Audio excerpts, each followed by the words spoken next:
Well, it starts with a load of hiss. It was the only one I didn't use automation and didn't have to do lots of arrangements as well. In fact, it's double-tracked hiss, I think, on that. So I just pressed fucking play, and all the tape compression and all the fucking compression just created all that fucking noise and stuff. I can't remember it happening at the time. I think we were a bit pissed and stoned, me and Marcus.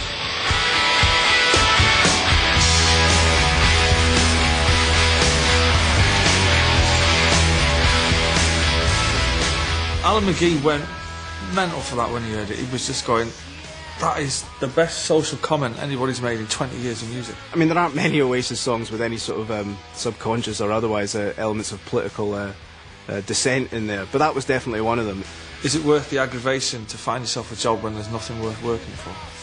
That spoke to me as a aged has-been, let alone a sort of 16-year-old living in a council estate in Manchester. England was in the fucking toilet, man. It was a horrible place to be. Just personified what a lot of kids were feeling and thinking at that time.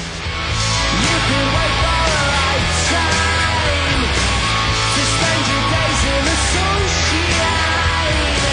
You might as well do the white life. Good tune. The only band to get a record in the top 10 that advocates cocaine use. And it fucking amazes me how we fucking snuck that past Radio 1. You gotta make it happen. Only me and Marcus there in the mixing, which was fucking great as well. No band members around. No egos. Do what you want, you know. Turn Bowen it up rather than fucking Noel and all this sort of stuff, you know. I like ad-libs and bits that people think, what's that fucking noise? And there's lots of stuff like that on subsequent albums. I don't think there's much of that on Definitely Maybe, apart from the hiss that Owen left on. Did Owen tell you he invented hiss? We were sort of bracing ourselves for a number fucking 35 or something. It went higher in than Live Forever. And I think at that point it was decided that we should fucking strap in the seatbelts. It's going to get fucking wild from here on in.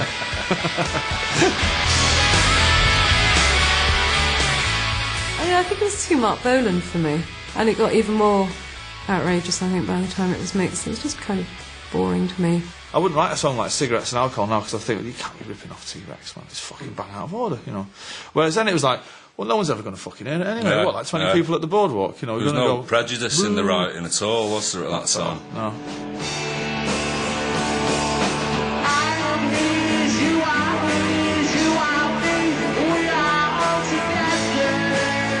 I suppose if there is an influence on the lyric writing around that time, it was the sheer nonsense of I'm the Walrus, you know, because we used to, that was a very fucking big song of ours.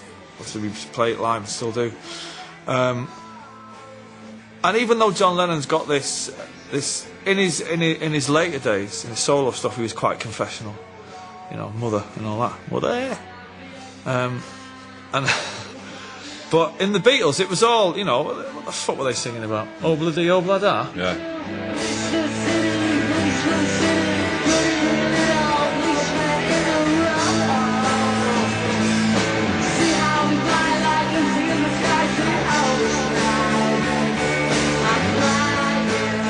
Write an entirely original song, it's not, you know, it's not easy. It's like, do anything, give me a guitar and I'll start strumming D, A and E, and already I've written Peggy Sue or Lola, the Kinks, you know, classics. It's like, well, it's not easy to write a totally original song. There's only that many chords you can do. Put them in any sequence and you can hum something over. What Noel did, I think, was actually not trying to be too clever about it.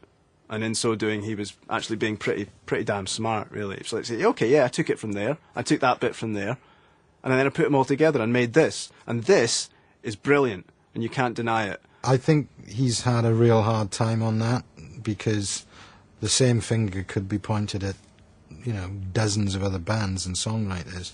The difference is they're not successful, and Noel is. I've been called up a few times by the lawyers at Sony and been played stuff by other bands. Big charts, you know, and they've said, well, we'd have a case here. And I was like, I'm not going to sue anybody, you know. A few people have sued me, and that's, you know, that's bad karma on their behalf, but I wouldn't phone up somebody and say, you know, you've ripped off my song. Precious few other people in the modern rock and roll age who were as honest in that sense as Noel was, and one of the few others was Kurt Cobain from Nirvana, because that's exactly how he did it as well. I'll sing anything fucking live at any time, except for Dixie's doing. For me personally, it's Liam's voice. That's the Oasis sound. You know, anyone can crank up the guitars and sound like, wow, you sound big. But without the right voice behind you, then you're not going to sound that big. The whole thing about Oasis is when we very first seen him, as I said before, on the first gig, he had sunglasses on. When I first met him, he had the same walk. With me, Liam's always been the real deal. I mean, the lasting impression I had, I guess, of that first gig was Liam, because they were crowded onto this really small stage, and logically, the singer stands at the front, and even if Liam had been standing at the back, he would have been the person that you looked at. He's a total pro when it comes to singing. He's probably not a total pro about getting himself there or anything like that, but once he goes very well. He has a very Mancunian sort of delivery, which at the time, the bands that were coming out of Manchester, they were, you know, they weren't singing in, you know, fake American accents and, you know, put on accents. The singers used to sing as they talked. He was 20, 21 years old, and he'd never had a proper job in his life. Do you know what I mean? You know, for what I can know of anyway. I just feel the fucking bollocks, man, you know. Every time I fucking sing, I feel fucking really good.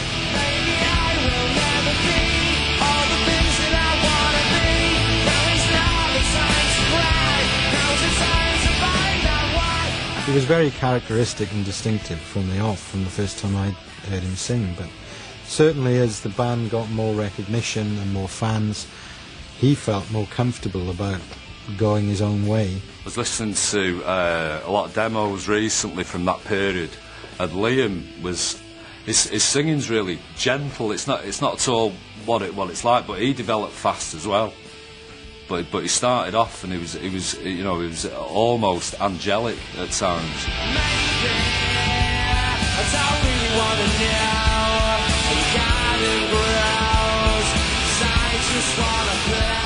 He can put nuances in another way, you know. Live Forever is such a classic example of him just doing a straightforward ballad in quite a touching way.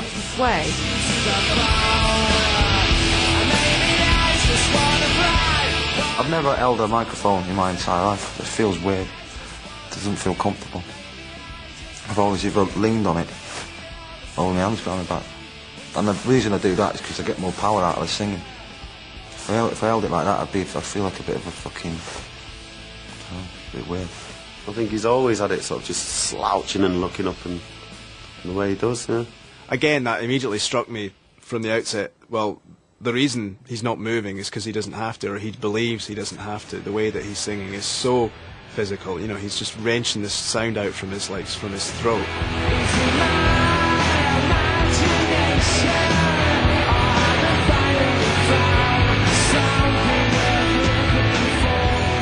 It's just like holding notes, you know, in certain things. I don't like to go, is it my imagination? It's to me boring, you know. We were doing a radio session up in Manchester, and we were doing cigarettes and alcohol. It went out live on the radio thing, and he done the sunshine bit for the first time. And when we heard it back, he went, he didn't like it at first, and he was sort of, I don't know about that. And it seemed like within seconds, McGee was on the phone, and he went, where did the sunshine bit come from? And I went, I don't know. He went, tell me, keep it. It's fucking great. And of course now he's fucking does it on everything. Oh, yeah. Even when he's talking to you. Yeah. We're going out for a pint. I think he's a pretty unique singer, really, in rock and roll terms. You know, he was one of the rock voices of the last sort of 10, 20 years. He has no fear. If he's got to go from this note to that note, he'll go from this note to that note.